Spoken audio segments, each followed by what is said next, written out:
എല്ലാവർക്കും നമസ്കാരം. എൻ്റെ പുതിയൊരു വീഡിയോയിലേക്ക് എല്ലാവർക്കും സ്വാഗതം. ഇന്ന് നമ്മൾ സംസാരിക്കാൻ പോകുന്നത് വാസ്തുശാസ്ത്രത്തിലെ ഏറ്റവും വലിയ കീറാമുട്ടിയെക്കുറിച്ചാണ്. നമ്മുടെ കേരളത്തിലെ വീടുകളിൽ ഏറ്റവും കൂടുതൽ ഭയവും ആശങ്കയും വിതയ്ക്കുന്ന, പലപ്പോഴും ഉറക്കം കെടുത്തുന്ന ഒരു വാക്ക് കന്നിമൂല. നിങ്ങളുടെ വീട്ടിൽ സമാധാനം കുറവാണോ? പണം കയ്യിൽ നിൽക്കുന്നില്ലേ? അകാരണമായ അസുഖങ്ങൾ വേട്ടയാടുന്നുണ്ടോ? എങ്കിൽ ഉടനെ തന്നെ നാട്ടിലെ കാരണവന്മാരോ അല്ലെങ്കിൽ ചില വാസ്തു വിദഗ്ധരോ വന്ന് പറയും അതെല്ലാം കന്നിമൂലയുടെ ദോഷമാണ് എന്ന്. കന്നിമൂലയിൽ കക്കൂസ് വരാൻ പാടില്ല, കന്നിമൂല താഴ്ന്നു കിടക്കാൻ പാടില്ല, അവിടെ കിണർ പാടില്ല, അവിടെ ആരും താമസിക്കാൻ പാടില്ല. ഇങ്ങനെ എണ്ണിയാൽ ഒടുങ്ങാത്ത നിയമങ്ങളാണ് കന്നിമൂലയെക്കുറിച്ച് നമ്മൾ കേൾക്കുന്നത്. ഇതൊക്കെ കേട്ട് ഭയന്ന് സ്വന്തം വീട്ടിലെ നല്ലൊരു തെങ്ങ് വെട്ടിക്കളഞ്ഞവരുണ്ട്. ലക്ഷങ്ങൾ മുടക്കി പണിത വീടിന്റെ ഭാഗങ്ങൾ പൊളിച്ചു പണിതവരുണ്ട്. സമാധാനം കിട്ടാൻ വേണ്ടി പൂജകൾ ചെയ്ത് പണം കളഞ്ഞവരുണ്ട്. യഥാർത്ഥത്തിൽ എന്താണ് ഈ കന്നിമൂല? വാസ്തുശാസ്ത്രം പറയുന്ന കാര്യങ്ങളിൽ എത്രത്തോളം സത്യമുണ്ട്? ഇതിന്റെ പേരിൽ നമ്മൾ വഞ്ചിതരാകുന്നുണ്ടോ? ഒരു സെന്റ് ഭൂമിയിൽ വീട് വെക്കുന്നവൻ എവിടെയാണ് കന്നിമൂല? ഇന്ന് പുരാണം കഥകളിലൂടെ നമ്മൾ കന്നിമൂലയെക്കുറിച്ചുള്ള വെള്ളം ചേർക്കാത്ത പരമാർത്ഥ സത്യങ്ങൾ തുറന്നു പറയുകയാണ്. 100% സത്യസന്ധമായ, യുക്തിക്ക് നിരക്കുന്ന, ആർക്കും ചോദ്യം ചെയ്യാൻ കഴിയാത്ത കാര്യങ്ങൾ മാത്രമേ ഈ വീഡിയോയിൽ പറയുകയുള്ളൂ. കാരണം ഇത് ആയിരക്കണക്കിന് ആളുകൾ കാണുന്ന ഒരു വീഡിയോ ആണ്. ഇതിൽ ഒരാളെങ്കിലും ഞാൻ പറയുന്നത് വിശ്വസിച്ച് അബദ്ധങ്ങൾ കാണിച്ചാൽ അതിന്റെ പാപം എനിക്ക് കൂടിയാണ്. അതുകൊണ്ട് അത്രയേറെ ഗൗരവത്തോടെയാണ് നമ്മൾ ഈ വിഷയത്തെ സമീപിക്കുന്നത്. ഈ വീഡിയോ നിങ്ങൾ തീർച്ചയായും അവസാനം വരെ കാണണം. കാരണം വാസ്തുവിന്റെ പേരിൽ നടക്കുന്ന തട്ടിപ്പുകളിൽ നിന്ന് രക്ഷപ്പെടാനും നിങ്ങളുടെ വീട്ടിൽ യഥാർത്ഥ ഐശ്വര്യം കൊണ്ടുവരാനും ഈ അറിവുകൾ നിങ്ങളെ സഹായിക്കും. ഭയമല്ല, വേണ്ടത് അറിവാണ്. അപ്പോൾ നമുക്ക് തുടങ്ങാം. ആദ്യം തന്നെ എന്താണ് കന്നിമൂല എന്ന് നോക്കാം. നമ്മുടെ പുരയിടത്തിന്റെ തെക്ക് പടിഞ്ഞാറ് ഭാഗത്തെയാണ് കന്നിമൂല എന്ന് വിളിക്കുന്നത്. വാസ്തുശാസ്ത്ര പ്രകാരം അഷ്ടദിക്കുകളിൽ നിർത്തി എന്ന ദേവന്റെ സ്ഥാനമാണിത്. നിർത്തി എന്നത് അസുരനാണ് എന്നും അതിനാൽ അവിടെ അശുദ്ധി പാടില്ല എന്നും അവിടെ ഭാരം വരണം എന്നുമൊക്കെയാണ് പൊതുവെയുള്ള വിശ്വാസം. പക്ഷെ ഞാൻ പറയട്ടെ, വാസ്തുശാസ്ത്രം എന്നത് സത്യമാണ്. അത് പ്രകൃതിയുടെ ശാസ്ത്രമാണ്. പക്ഷെ ഇന്ന് നമ്മൾ കേൾക്കുന്ന കന്നിമൂല ശാസ്ത്രം എന്നത് പലപ്പോഴും ശുദ്ധ അസംബന്ധമാണ്. കന്നിമൂല താഴ്ന്നു കിടക്കാൻ പാടില്ല, അവിടെ കുഴിക്കാൻ പാടില്ല എന്നൊക്കെ പറയുന്നതിൽ എന്തെങ്കിലും കാര്യമുണ്ടോ? ഒന്ന് ആലോചിച്ചു നോക്കൂ. ഒരു 5 സെന്റോ 10 സെന്റോ ഒക്കെ സ്ഥലമുള്ളവർക്ക് കന്നിമൂല നോക്കാം. പക്ഷേ 1 സെന്റ് സ്ഥലത്ത് വീട് വെക്കുന്ന ഒരാളോട് കന്നിമൂല എവിടെയാണെന്ന് ചോദിച്ചാൽ എന്ത് മറുപടി പറയും? എന്റെ ഒരു സുഹൃത്തിന്റെ കാര്യം പറയാം. അദ്ദേഹം മുംബൈയിലാണ് താമസിക്കുന്നത്. അവിടെ അദ്ദേഹം 2019 1 സെന്റ് സ്ഥലം വാങ്ങി. 98 ലക്ഷം രൂപയ്ക്കാണ് ആ 1 സെന്റ് സ്ഥലം വാങ്ങിയത്. ഇന്ന് അതിന്റെ വില ഇരട്ടിയായിട്ടുണ്ടാകും. ആ 1 സെന്റ് സ്ഥലത്ത് അദ്ദേഹം 3 നിലകളുള്ള വീടാണ് വെച്ചിരിക്കുന്നത്. മുംബൈയിലും ഡൽഹിയിലും ഒക്കെ പോയിട്ടുള്ളവർക്കറിയാം, അവിടെ ചതുരശ്ര അടി കണക്കിനാണ് സ്ഥലം വിൽക്കുന്നത്. അത്രയും വിലപിടിപ്പുള്ള സ്ഥലത്ത് വീട് വെക്കുമ്പോൾ ആരെങ്കിലും കന്നിമൂല നോക്കാറുണ്ടോ? അവിടെ കക്കൂസും കുളിമുറിയും ഒക്കെ സൗകര്യം അനുസരിച്ചാണ് വെക്കുന്നത്, അല്ലാതെ തെക്ക് പടിഞ്ഞാറ് മൂല നോക്കിയല്ല. എന്നിട്ട് അവിടെ താമസിക്കുന്നവർക്ക് കുഴപ്പമില്ലല്ലോ, അവർ സന്തോഷമായി ജീവിക്കുന്നില്ലേ? അവർക്ക് പണത്തിന് കുറവില്ലല്ലോ.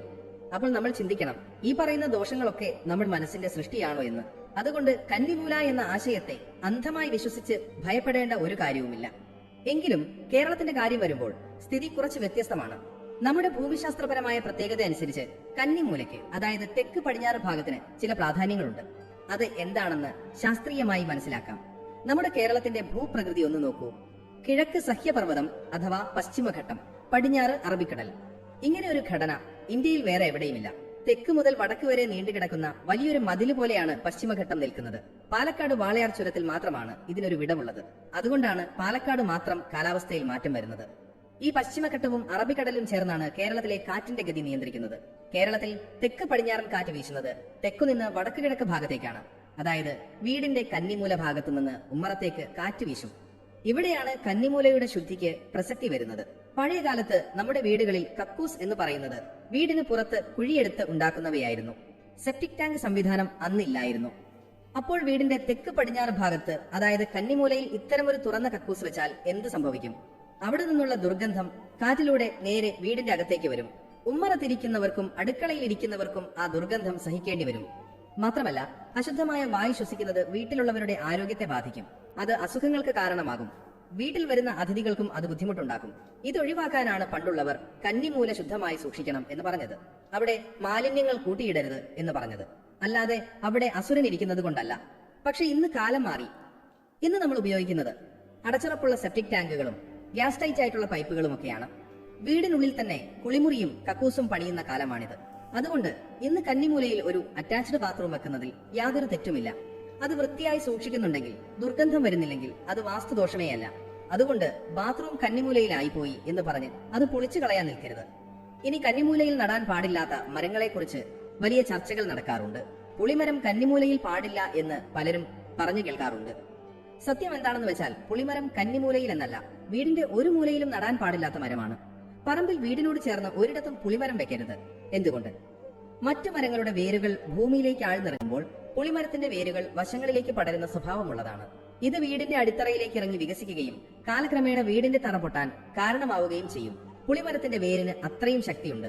കോൺക്രീറ്റ് പോലും പൊട്ടിക്കാൻ അതിന് കഴിയും. അതുകൊണ്ടാണ് വീടിനടുത്ത് പുളിമരം പാടില്ല എന്ന് പറയുന്നത്. അല്ലാതെ പുളിമരത്തിൽ യക്ഷിയുണ്ട് എന്നതുകൊണ്ടല്ല, വീടിന്റെ ബലത്തെ ബാധിക്കും എന്നതുകൊണ്ടാണ്. പറമ്പിന്റെ അതിരുകളിലോ വീടിന് ദോഷം വരാത്ത ദൂരത്തോ പുളിമരം നടുന്നതിൽ തെറ്റില്ല. അതുപോലെ കന്നിമൂലയിൽ കിണർ വരാൻ പാടില്ല എന്ന് പറയാറുണ്ട്. ഇതിനും ഒരു ശാസ്ത്രമുണ്ട്. ഭൂമിശാസ്ത്രപരമായി നോക്കിയാൽ വടക്ക് കിഴക്ക് ഭാഗം അഥവാ ഈശാനകോണാണ് ഏറ്റവും താഴ്ന്ന ഭാഗമായി കണക്കാക്കുന്നത്. അവിടെയാണ് ഭൂഗർഭ ജലലഭ്യത കൂടുതൽ ഉണ്ടാകാൻ സാധ്യത. അതുകൊണ്ടാണ് കിണർ വരാൻ ഏറ്റവും അനുയോജ്യമായ സ്ഥാനം വടക്ക് കിഴക്ക് ഭാഗമാണെന്ന് പറയുന്നത്. അതുകൊണ്ട് കന്നിമൂലയിൽ, അതായത് തെക്ക് പടിഞ്ഞാറ് ഭാഗത്ത് കിണർ കുത്തിയാൽ ചിലപ്പോൾ വെള്ളം കിട്ടാൻ ബുദ്ധിമുട്ടായിരിക്കും, അല്ലെങ്കിൽ കൂടുതൽ ആഴത്തിൽ കുഴിക്കേണ്ടി വരും. ഇതാണ് അതിലെ യുക്തി. പക്ഷേ ചില സ്ഥലങ്ങളിൽ ഭൂമിയുടെ കിടപ്പനുസരിച്ച് കന്നിമൂലയിൽ മാത്രമേ വെള്ളം കാണൂ, അല്ലെങ്കിൽ അവിടെ മാത്രമേ കിണർ കുത്താൻ സ്ഥലം കാണൂ. അങ്ങനെയാണെങ്കിൽ അവിടെ കിണർ കുത്തുന്നതിൽ ഒരു തെറ്റുമില്ല. കുടിവെള്ളം കിട്ടുക എന്നതാണ് പ്രധാനം. വാസ്തു നോക്കി വടക്ക് കിഴക്ക് കുഴിച്ചിട്ട് വെള്ളം കിട്ടിയില്ലെങ്കിൽ എന്ത് ചെയ്യും? അതുകൊണ്ട് വെള്ളം എവിടെ കിട്ടുമോ അവിടെ കിണർ കുത്താം. അതിൽ ഭയപ്പെടേണ്ട കാര്യമില്ല. ഇനി കന്നിമൂലയിൽ നടാൻ പാടില്ലാത്ത ചെടികൾ ഏതൊക്കെയാണെന്ന് പലരും ചോദിക്കാറുണ്ട്. സത്യം പറഞ്ഞാൽ അങ്ങനെ ഒരു ചെടി വാസ്തുശാസ്ത്രത്തിലില്ല. പ്രകൃതിയിലെ എല്ലാ ചെടികളും നല്ലതാണ്. ചെത്തി, തുളസി, മുക്കൂറ്റി, കറുക, മഞ്ഞൾ തുടങ്ങി ഏത് ചെടിയും നിങ്ങൾക്ക് കന്നിമൂലയിൽ നടാം. നമ്മുടെ നാട്ടിൽ സാധാരണയായി കാണുന്ന പൂച്ചെടികളും ഔഷധച്ചെടികളുമെല്ലാം അവിടെ വെച്ച് പിടിപ്പിക്കാം. അത് വീടിന് ഭംഗിയും ഐശ്വര്യവും മാത്രമേ നൽകൂ. ചെടികൾ വെക്കുന്നത് കൊണ്ട് ഓക്സിജൻ ലഭ്യത കൂടും, അന്തരീക്ഷം തണുക്കും. അല്ലാതെ ദോഷം വരില്ല. കന്നിമൂലയിൽ വരേണ്ട മുറി ഏതാണെന്ന് പലരും ചോദിക്കാറുണ്ട്. കേരളത്തിലെ വാസ്തുവിധി പ്രകാരം പ്രധാന കിടപ്പുമുറി, അതായത് ഗൃഹനാഥന്റെ കിടപ്പുമുറി കന്നിമൂലയിൽ വരുന്നതാണ് ഉത്തമമെന്ന് പറയുന്നു. ഇതിനും ഒരു കാരണമുണ്ട്. തെക്ക് പടിഞ്ഞാറ് ഭാഗം എന്ന് പറയുന്നത് വീടിന്റെ ഏറ്റവും ഭാരമുള്ള ഭാഗമായിരിക്കണം എന്നാണ് പ്രമാണം. ഉയരം കൂടിയ ഭാഗം എന്നും പറയാം. വീടിന്റെ സുരക്ഷയ്ക്കും ബലത്തിനും ഇത് നല്ലതാണ്. ഗൃഹനാഥൻ അവിടെ കിടക്കുമ്പോൾ അദ്ദേഹത്തിന് വീടിന്റെ എല്ലാ ഭാഗത്തേക്കും ശ്രദ്ധയെത്താനും ഒരു അധികാരം നിലനിർത്താനും സാധിക്കുമെന്നാണ് വിശ്വാസം. പക്ഷെ ഇന്ന് ഫ്ളാറ്റുകളിലും ചെറിയ വീടുകളിലും താമസിക്കുന്നവർക്ക് ഇതെപ്പോഴും നടക്കണമെന്നില്ല. ഇനി അവിടെ കിടപ്പുമുറി വന്നില്ലെങ്കിലും കുഴപ്പമില്ല. വടക്ക് കിഴക്ക് ഭാഗത്ത് കിടപ്പുമുറി വന്നാലും കുഴപ്പമില്ല. പ്രധാനം ആ മുറിയിൽ കിടന്നുറങ്ങുന്നവർക്ക് സമാധാനം കിട്ടുന്നുണ്ടോ എന്നതാണ്. വീട്ടിലുള്ളവർക്ക് പരസ്പര സ്നേഹവും ഐക്യവും ഉണ്ടെങ്കിൽ ഏത് മുറിയിൽ കിടന്നാലും സമാധാനം ഉണ്ടാകും. കന്നിമൂലയിൽ കിടന്നതുകൊണ്ട് മാത്രം ദാമ്പത്യം വിജയിക്കില്ല. സ്നേഹവും വിട്ടുവീഴ്ചയും ആണ് ആവശ്യം. പിന്നെ കേൾക്കുന്ന ഒരു വലിയ കാര്യമാണ് നെഗറ്റീവ് എനർജി. കന്നിമൂല ശരിയല്ലെങ്കിൽ വീട്ടിലേക്ക് നെഗറ്റീവ് എനർജി വരും, വലിയ നഷ്ടം സംഭവിക്കും, മരണം വരെ സംഭവിക്കും എന്നൊക്കെ ചിലർ ഭയപ്പെടുത്താറുണ്ട്. ഇതൊക്കെ വെറും തട്ടിപ്പാണ് എന്ന് മാത്രമേ പറയാൻ കഴിയൂ.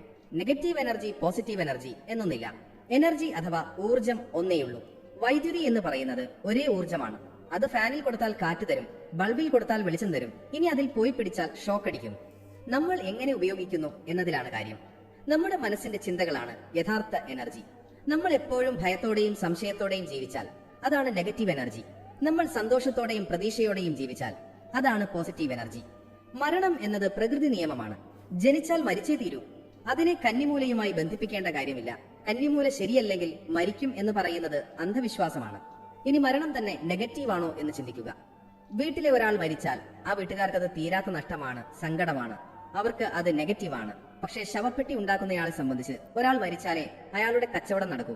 അയാൾക്ക് ലാഭം കിട്ടണമെങ്കിൽ മരണം നടക്കണം. അപ്പോൾ അയാളെ സംബന്ധിച്ച് അത് പോസിറ്റീവ് അല്ലേ? ഒരേ സംഭവം ഒരാൾക്ക് നഷ്ടവും മറ്റൊരാൾക്ക് ലാഭവുമാകുന്നു.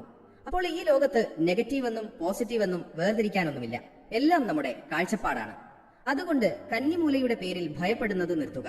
കന്നിമൂല താഴ്ന്നതുകൊണ്ടോ പൊങ്ങിയതുകൊണ്ടോ നിങ്ങളുടെ വീട്ടിൽ ലാഭമോ നഷ്ടമോ ഉണ്ടാകില്ല.